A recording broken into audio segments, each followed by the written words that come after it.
가입 경쟁이 붙은 겁니다. 처음에 보도연맹이 괜찮았는데, 그렇죠. 자수하면 살려줄게, 손 씻으면 잘해줄게, 이렇게 해가지고 뭐한 처음에는 버전 0.1일 때는 이 좌익 활동을 했던 사람들이 좀 있었어요. 원래는 그 이름과 걸맞는 거였어요. 그런데 시간이 지나가면서 이 가입 경쟁이 붙으면서 형식주의로 흐르면서 이 국민보도연맹, 그렇습니다. 모스퀼트님 감사합니다. 국민보도연맹. 보자가 지킨다, 이끈다, 국민을 제대로 지키고 이끄는 연맹, 이런 이름입니다. 그래서 말도 안 되는 명단을 만든 겁니다. 근데 일단 명단이 올라가니까 나중에 문서적으로 따지면은 그 조직이 되는 거야. 근데 나중에 그걸 가지고 몽땅 그 사람들을 유교나고 자기들이 정치적으로 불리해지니까 이승만이 그 사람들을 사회주의 자익활동을 했어도 그렇게 살해하면 안 되는데 애꿎은 시민들을 어마어마하게 수십만 명을 죽였잖아요. 총을 쏴서 죽였잖아요. 그러니까 총선 정권은 너무너무 확실한 거고, 문제는 자유한국당이 개기는 거는 5.16 쿠데타로 공화당으로, 민주공화당이죠. 민주공화당. 조금 쉴까요? 여러분 자유한국당 로고 다 기억하시죠? 민주공화당에, 자유당에 로고가 있었을까요? 없었을까요? 그 당시에 50년대 60년대에 자유한국당 정당에 로고가 있었을까요? 없었을까요? 없었어요. 그냥 자유당. 없어요. 그냥 자유당이야. 로고는 그러면 공화당, 민주공화당, 박정희의 공화당은 로고가 있었을까요? 없었을까요? 재밌는 퀴즈. 공화당은 로고가 있었을까? 없었을까? J.O.님 빙고. 있었습니다. 로고 있었어요. 로고 황소예요. 황소. 황소 로고 있었습니다. 요즘처럼 세련된 로고가 아니라서 그렇지 있었어요. 열심히 일하자, 새마을운동, 이런 황소 로고가 있었습니다. 누리끼리한 시카고 불스. 아, 울산 검정개님 웃겼습니다. 시카고 불스. 시카고 불스였어요. 황소 로고가 있었습니다. 거기에 뭐 자중가 자립인가 밑에 글자 써놓고 그래서 그랬다가 공화당의 당시에 공식적으로 국민들한테 총을 쏜 적이 있었습니까? 그걸 한번 점검해 보자고요. 공화당 당시에 유신 기간에 국민들한테 총을 쐈나요? 안 쐈나요? 안 쐈어요. 제가 아는 바로는 공식적으로는 없어요. 비공식적으로는 무지 많이 쐈겠지. 쏴서 죽이고, 그죠? 청와대 지하실에서도 잡아가지고 총 쏘고. 그러니까 국민들한 집단 발포, 집단 발포를 말하는 거죠. 그거는 없었으나 정확히 말하면 그거를 집단 발포를 하려다가 총 맞고 끝났잖아요. 집단 발포를 했다는 역사 기록은 안 남겨졌지만 사실은 그 정인숙 사건, 그 다음에 또 누구야, 그 김형옥 사건, 이런 거는 개인적으로 총을 쐈겠지만 대중을 향한 집단 발포는 없었는데, 대중을 향한 집단 발포를 하려다가 지가 총 맞고 뒤졌잖아. 그죠? 부마 때 총 쏘려다가 총 맞은 거잖아요. 그죠? 부마 항쟁 때 총 쏘려다가, 특시도 가면님 고맙습니다, 총 쏘려다가 총 맞고 죽었잖아. 집단 발포, 수십만 명, 수백만 명 죽어도 좋다라면서 죽이려고 했잖아요. 그럼 뭐가 달라? 뭐가 달라? 자유당하고 뭐가 달라? 그죠? 그 다음에 두 번째 자유한국당의 우기는 논리는 공화당하고 자기하고들하고 연관이 없다. 자유당하고 공화당하고도 연관이 없다. 연결고리가 끊어졌다. 이러는데, 공화당을 만든 인적 구성이 자유당 잔당 플러스 군인들이거든요. 공화당의 창당은 사람이 있어야 당을 만들지. 사람이 있어야 당을 만들지. 그럼 어떻게 만들었어요? 4.19에 의해서 거꾸로진 자유당 인간들, 전문 정치인들과 군복 벗은 군인들의 합성으로 만들어진 당이 공화당이니까 연결이 되는 거죠. 그죠? 그 다음에 이 공화당이 12.6에 의해서 끝나고, 유신 통치가 끝나고 누가 들어옵니까? 전두환이야말로 총선 당의 대표 아닙니까? 국민들한테 총선 당의 대표 아닙니까? 금마 때문에 제가 청춘을 얼마나 고생했습니까? 그런데 자한당의 형식주의적 논리는 뭐겠습니까? 5.18 때 민주정의당 없었잖아. 핵심은 그럼 이것부터 물으면 돼요. 하나하나 유도신문을 하면 돼. 자유한국당 애들한테. 자유한국당은 민주정의당의 후신이냐 아니냐. 내가 이것만 묻자 야들아.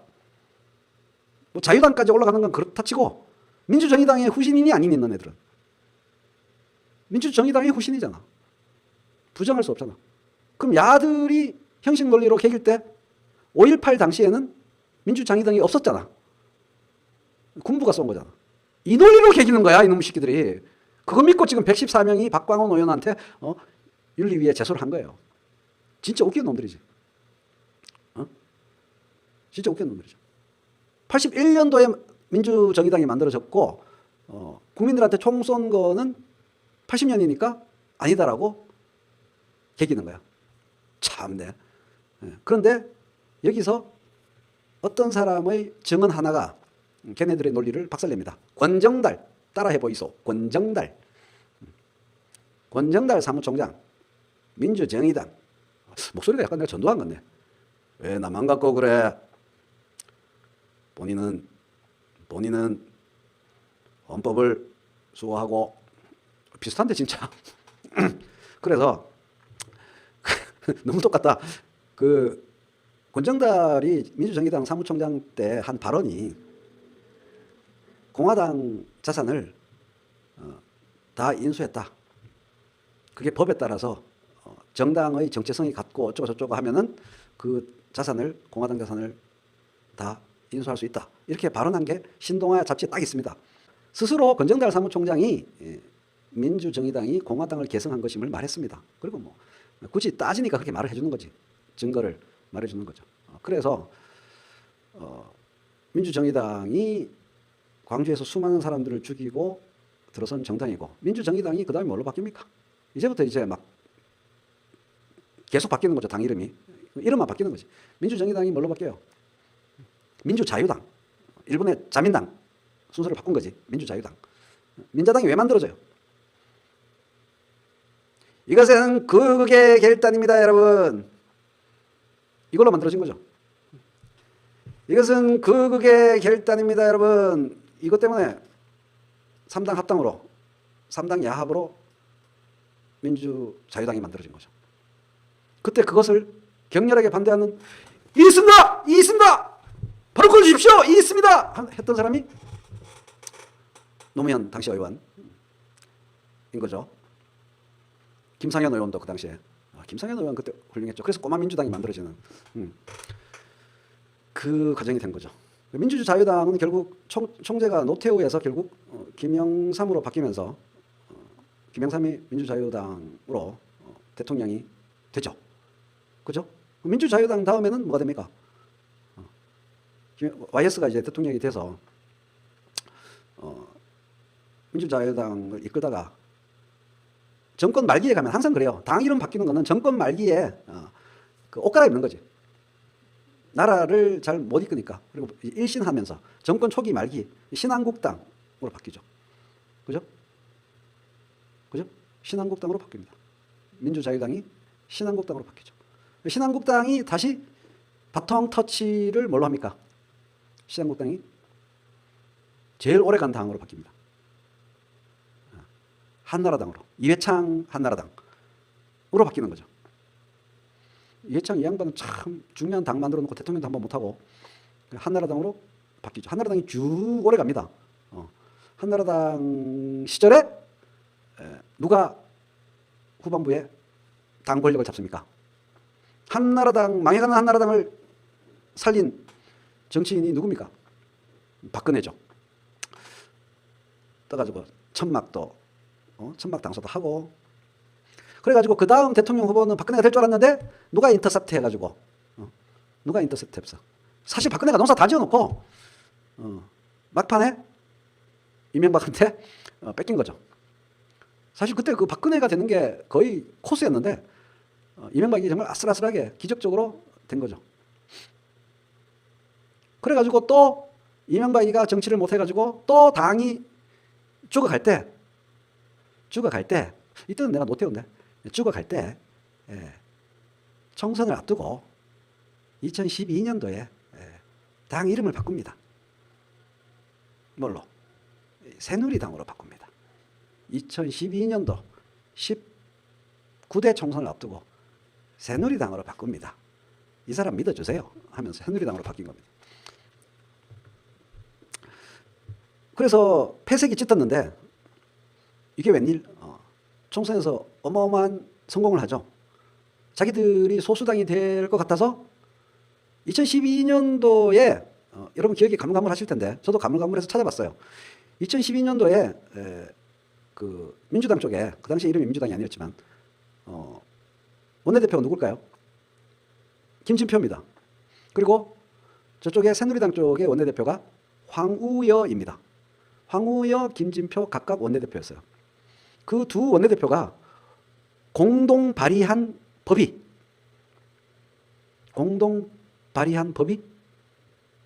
국회 선진화법입니다. 장재균님 고맙습니다. 그게 국회 선진화법이에요. 2012년도에. 그 김진표 원내대표와 황우여 원내대표가 발의한 사람이 김진표야. 그렇게 되었고요. 총선 끝나고 19대 국회가 구성이 됐는데 2013년으로 넘어갑니다. 그 2013년에 뭐가 됐냐면은 정계특위가 아니고 정치쇄신특위라는 게 만들어집니다. 정쇄특위, 정치쇄신특위, 특별위원회 이게 만들어져요. 그래서 그 정쇄특위의 위원장은 누굴까요? 고맙습니다. 존 더 바프티스트님. 그것도 김진표야. 정치쇄신, 김진표 의원이 아무 일도 안 한 건 아니에요. 정치쇄신특위에서 만든 법조항이 국회 회의 방해 금지죄를 규정한 지금 문제가 되는 국회법 115조, 165조, 166조가 김진표 작품입니다. 그때는 뭐 한 게 아무것도 없진 않아요. 그때 한 거예요. 팩트. 정치쇄신특별위원회 위원장으로서 그때의 여야 합의에 의해서 만들어진, 그래서 본회의에서 압도적인 표차로 다 통과된 거예요. 진표는 거기까지. 디스론 티러니님 빙고. 거기까지는 그럭저럭 했어. 그래가지고 그때 만든 165조, 166조 때문에 지금 자유한국당 의원 18명이 조졌죠. 그래서 어쨌든 그 새누리당이 바꾼 날짜도 똑같아. 내가 찾아보니까 새누리당으로 당명 바꾼 날짜하고 자유한국당으로 당명 바꾼 날짜가 똑같아요. 그래서 이 보수정당, 아니 극우정당, 보수정당은 아니야. 극우정당의 역사를 쭉 훑어보면 이 총선당의 후신이라는 증거가 수두룩 뻑뻑하게 나옵니다. 그러면 여기서 딴 얘기로 살짝 넘어가야겠는데 판단은 쉽잖아요. 국민들한테 총을 쏜 당하고 그거에 항의하고 저항하고 맞붙어 싸우는 당하고 딱 두 개밖에 없어요. 대한민국 정당을 무슨 진보 보수, 이거 아주 중요한 얘기로 갑니다. 이제 웃고 넘어가는 얘기가 아니고 중요한 정치평론적 얘기로 갈게요. 무슨 민주당이 진보당이니 보수당이니 무슨 이념 지형에 따라서 설문을 국회의원들한테 설문을 해보니까 이런 당이고 진보가 4.3이고 보수가 이런 개소리를 해요. 개소리라기보다 이런 말도 안 되는 소리를 해요. 총선당이라는 말을 우스개로 하는 얘기가 아니라 민주당의 정체성을 알 수 있다는 거예요.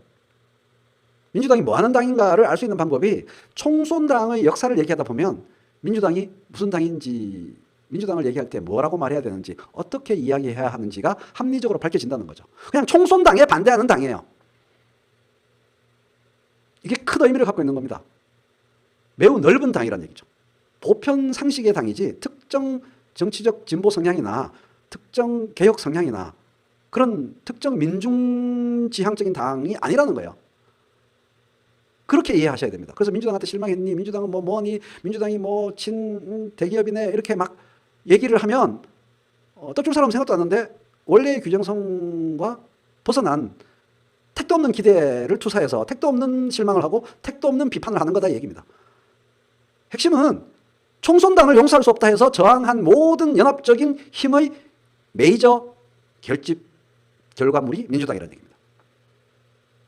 제가 애들립으로 막 말해서 복귀가 안 되는데 국민들한테 총선당에 저항하는 기본 상식과 분노가 메이저적 형태로 결집된 결과물이 민주당이다 이 얘기예요. 따라서 민족정당입니까? 민중정당입니까?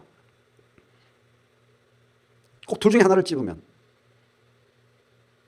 민족정당, 상식정당, 시민정당일 뿐이에요. 이해되시죠? 그렇기 때문에 임정 정체성 얘기가 중요해지는 겁니다. 민중정당 아니에요. 민중정당이라고 생각하면 곤란하면 그냥 청소년당을 용서할 수 없다의 모든 상식의 은결체인 당이지, 경제를 이렇게 이끌어가야 된다, 계층적인 문제를 이렇게 해가야 된다, 이런 거에 대한 합의가 은결된 당이 아니라 이 얘기예요. 그러면 다시 세 번째로 넘어갑니다. 왜 이 두 개의 당밖에 없냐? 왜 총선당과 총 쏘는 건 절대로 안 돼 하는 당 두 개밖에 없냐? 사실상 메이저 정당이. 다른 내용이 없어. 개혁을 어떻게 해야 되냐, 이걸 어떻게 해야 되냐, 저렇게 해야 되냐라는 20세기 후반과 21세기 초반의 아젠다를 구체적으로 다투고 소화해서 분화된 정당의 구조가 없어요. 그냥 20세기 말과 21세기 초 따위와 상관이 없는 인간이 사는 곳이라면 당연한 총 쏘는 당과 총 쏘는 당에 저항하는 당, 왜 이 두 당밖에 없냐, 한국 정치 구도가. 그 원인을 짚어보자고요. 똑같은 질문입니다. 왜 한국의 정당 정치 구조가 총 쏜 당하고 총 쏘는 건 절대 안 된다라고 하는 당 두 개밖에 없고, 두 번째 문제는 왜 총 쏜 당은 사라지지 않는가? 같은 얘기예요. 정답이 같아요. 질문은 세 개입니다. 한국에 어찌하여 총 쏜 당이 생겨날 수 있나? 국민들한테 총을 쏘는 당이 생겨날 수 있나? 두 번째로, 총을 쏘는 당이 왜 사라지지 않고 메이저 자리를 유지하는가? 세 번째로, 왜 총을 쏘는 당과 총 쏘는 당은 절대 안 된다고 거부하는 당 두 개밖에 없냐? 이 세 질문에 대한 답이 하나예요. 똑같아요. 남과 북 사이에 중간지대가 없는 것이 남 내부에도 똑같이 반영되기 때문입니다. 분단이라는 사실상의 전쟁에 가까운 휴전, 분단, 냉전 구조의 이분법 때문에 한국 남한대의 정치 구도도 그렇게 비상식적인 당과 상식적인 당 사이의 이분법 외에 다른 분화된 영역이 생겨나기가 힘들었던 겁니다. 연결이 되시죠? 그러니까 자유한국당 총선당 욕하기 위해서 이 역사를 얘기한 게 아니고, 그죠? 이해되시죠? 양당 구조 지배 안 돼. 나빠. 우리나라 정치인들이 후져서 그래. 투표하는 유권자들이 후져서 그래. 이게 아니고, 분단 구조의 이분법 때문에 한국 정당 구조의 이분법도 지금까지 지속되었다. 따라서 이거를 해결하려면 총선당의 후신을 논한다는 것 자체가 사실은 부끄러운 거예요. 박광원 의원이 총선당의 후신이라고 자유한국당을 욕했지만 세계사적인 시각으로, 세계적인 시각에서 보면 총선당을 욕할 수 있다는 말은 총선당이 손가락 앞에 있다는 말이고, 총선당이 손가락 앞에 있다는 말은 그 당이 사라지지 않았다는 말이므로, 그 손가락질하는 주체인 박광원 의원을 포함한 우리 모두는 총선당이 온전하도록 방치한 우리라는 거죠. 총선당은 사라져야 되는 당이잖아요. 냉전 구조에 의존해서 국민들한테 총을 쏘고도 버젓이 살아있는 당이 아직 있다는 겁니다. 그 당을 우리가 작사를 못 냈다는 얘기잖아요. 우리가 손가락질하고 있는 게 자랑스러운 게 아니에요. 없어야 되는 거예요. 걔네들이 없어져야 다른 당들의 분화가 여러 계층과 여러 이해관계를 대변하는 정상적인 정당 분화가 가능한데, 총선당이 자리를 잡고 있으니까 정상적인 정당 분화가 안 되는 거예요. 총선당이 일단 사라져야 정상적인 정당 분화 스프레드가 생긴다는 거예요. 그래서 우리가 욕한다고 해서 우리가 자랑스러운 게 아니에요. 없어져야 돼요. 없어져야 돼요. 없어져야 운동장의 정돈이 되는 거야. 따라서 민주당에 대해서 잘못 욕한 부분도 그런 부분이 있는 거고, 사라지게 하려면 국민들이 각성하는 것도 중요하지만 각성만으로는 안 돼요. 위아래로 조져야 돼. 남북 긴장 관계가 가시적이고 명백하게 현격하게 훈풍이 불면, 그죠? 그러니까 소화기관이 위장 장애가 해결되려면 바깥의 물리적인 자세 교정도 되어야 하고, 내부의 화학적인, 그러니까 물리적인 환경과 내부의 화학적인 환경이 다 되어야 되는데, 국민들이 저런 자유한국당 같은 총선당은 없어져야 한다는 각성을 하는 것만으로는 안 되고, 외부 환경에서, 김경희님 고맙습니다, 강력한 부정할 수 없는 남북 평화의 훈풍이 불어버리면 총선당의 발바닥 밑 토대가 모래로 바뀌면서 허물어진다. 자유한국당의 발밑이 시멘트 공구리가 되어 있었던 이유는 그 공구리는 어디서 수입한 공구리냐? 남북 분단 구조와 북한에서 수입된 공구리다 이거예요. 그 공구리가 힘을 뻑치르르 나가 떨어지는 모래가 되려면 남북 사이의 훈풍이 그 공구리를 모래로 만들 수 있다는 거죠. 그거 바로 들고 뽀갤라고 자유한국당 발밑으로 곧바로 갈 문제가 아니란 얘기예요. 남북 사이에 훈풍이 대충 부는 거 말고 누가 보더라도 세상이 이렇게 바뀌었나 싶을 정도로 완벽하게 우리가 어릴 때 교육받았던 행정구조와 완벽하게 상반되는 상전벽해의 명백한 훈풍이 불어올 것 같은 훈풍 말고 지금 그 상태잖아요. 남북의 훈풍이 불어올 것 같은 훈풍일 뿐이잖아. 그러니까 딱 그게 지금의 정치적 발전 수준하고 딱 그 정도인 거고, 훈풍이 불어올 것 같은 훈풍 말고 진짜 후끈한 훈풍이 훅 불어와 버리면 비상식적인 정당의 존립 근거가 사라진다는 거죠. 그래서 사라지게 되고, 그렇게 운동장이 정상화되면 거기서 계층적, 이념적, 각종 환경적 이런 다양한 가치관에 따른 정상적인 정당들의 정상적인 이념 분화와 정당 분화가 되어서 정상적인 민주주의가 가능해지고, 국회법을 잘 만들면 국회 의정 활동이 정상적으로 잘 진행되는 정상적인 흐름으로 가는데, 자들이 있는 한은 법과 제도를 아무리 튜닝해도 소용이 없어. 그거를 총선당의 후신이고 모든 법과 제도의 발전을 무화시키고 없애버리는 그런 정당이라는 것을 이번 패스트트랙 정국에서 국회에서 운동권 흉내내면서 하는 저 개짓거리 무정부주의, 그래 이 말을 써야 돼. 오케이, 자유한국당, 자유만국당, 자유깡패당, 자유 뭐 망한당 뭐 별의별 욕을 우리가 다 했는데 걔네들의 용어를 써서 걔네들을 욕할 때 더 효과적이에요. 무정부주의, 이렇게 무정부주의적이야, 이놈, 뭐 하는 거야, 이거 무정부주의자들 아니야? 라고 욕을 하는 거예요. 이게 의외로 먹힙니다.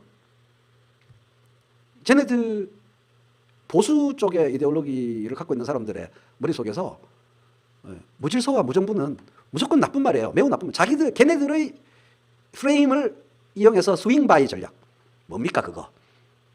우주를 항해할 때 어떤 행성의 중력을 이용해서 글로 갔다가 그네 타듯이 샥 한 바퀴 돌아서 더 세게 가는 것처럼 걔네들의 프레임을 이용해서 왜 이렇게 무정부적이야 이러면, 일단은 자한당의 국회에서의 행패를 가리켜서 우리가 쟤네들은 왜 저렇게 무정부주의적이야 이렇게 말하면 자한당 지지자들이 우리 보고 빨갱이라고 좌빨이라고 말할 때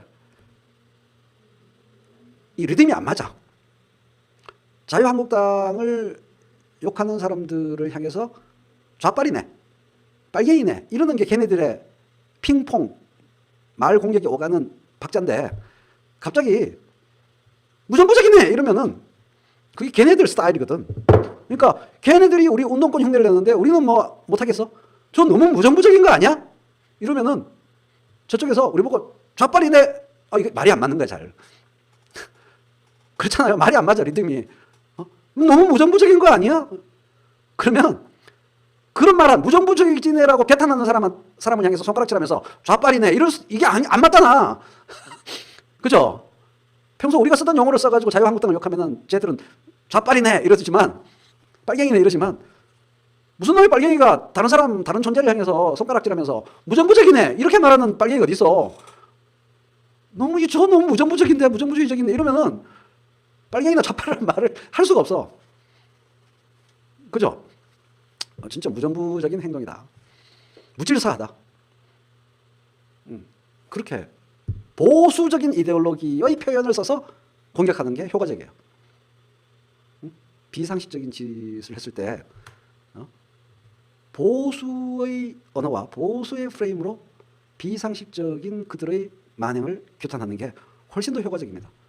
우리가 늘상 쓰던 용어 말고, 그러니까 서로 다른 언어와 서로 다른 문법을 쓰잖아요 사실은. TV 카메라나 마이크 앞에서 자유한국당 의원들이 구사하는 말을 들어보십시오. 둘 다 머릿속 국어 사전이 다릅니다. 그렇지 않습니까? 여기서 잘난 척을 하면 하버마스의 의사소통 이론에 따른 완벽한 이 불소통입니다.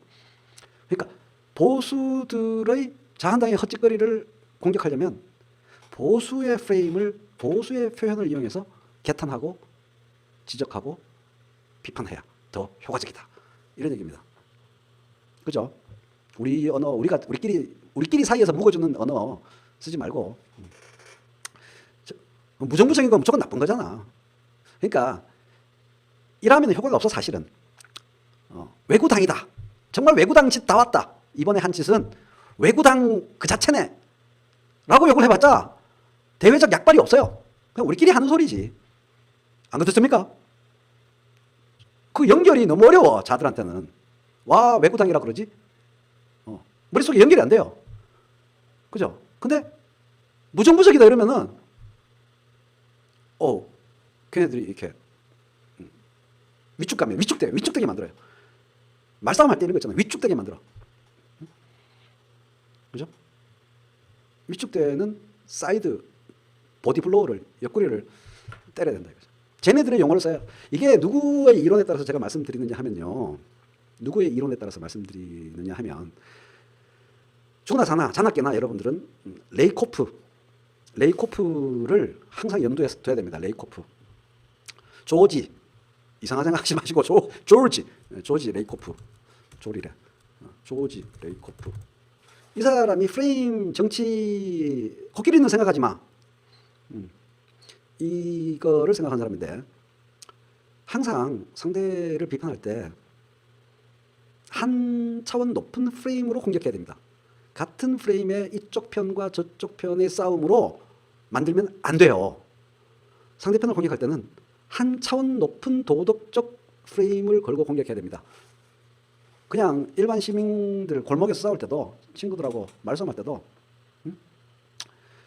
막 싸움하다가 저쪽에서 얼굴도 못생긴 기 이러면 어떻게 해야 될까요? 키도 조그만 게 새끼 어디 덤비고 그래 이러면은 어떻게 대응해야 될까요? 어떻게 대응해야 할까요? 얼굴도 못생긴 기 여자가 어디 이런 식으로 상대방이 말하면 차원을 높여야 돼요. 갑자기 조금 전까지 막 이 새끼 저 새끼 하다가 사람이 사람을 외모로 평가하는 거 그런 거 나쁜 거 아닙니까? 이렇게 가야 돼요. 그런 식으로 항상 더 착한 척, 쉽게 말해서 항상 더 보수적이고 항상 더 양심적이고 항상 더 상식적이고 항상 더 착한 척 싸움의 프레임을 언어를 몰고 가야 된다는 얘기입니다. 그거예요. 케이오스는 중에 왜 그렇게 써요? 왜 더 보수적이고 더 착하고 더 한 차원 높은 이데올로기, 한 차원 더 높은 프레임으로 왜 싸워야겠어요? 속은 때려 죽이고 싶은데 사실은. 속 생각은 안 그렇지. 이 개새끼 때려 죽이고 싶다 이건데 그런 걸 조금 더 입 밖으로 드러내지 않고 사람이 사람한테 그러면 되겠습니까? 너희들이 깡패 새끼들이라서 국회에서 그렇게 깡패짓 하고 있는 거 아니야? 개자식들아! 이러고 싶죠. 근데 그렇게 하면 안 되고 이렇게 무질서해서 되겠습니까? 이렇게 무정부적이라서 이 나라 정치가 어떻게 되겠습니까? 라고 왜 그렇게 말해야 될까요? 왜 성질대로 말을 하면 안 될까요? 중간에 보고 있는 사람들 때문에. 그게 정치라는 겁니다. 중간에 보고 있는 사람들이 40%의 보고 있는 사람들이 있기 때문에 바로 그것 때문에 프레임 전쟁입니다. 5대5로 딱 짜갈라져가지고 싸울 거면 프레임이고 나발이고 없어요. 근육 센 놈이 이겨. 정치는 없어요. 딱 5대5, 4대6으로 나눠 딱 면도날로 자르듯이 싸우는 거면은 무슨 프레임이고 나발이고 뭔 상관없 빠루 들고 그냥 가가지고 까버리면 되는 거지. 정치고 언어고 다 필요 없어요. 그러면 정치는 중간에 40%의 중간 사람들이 있기 때문에 언제나 그들을 보고 말해야 되고 그들을 보고 행동해야 됩니다.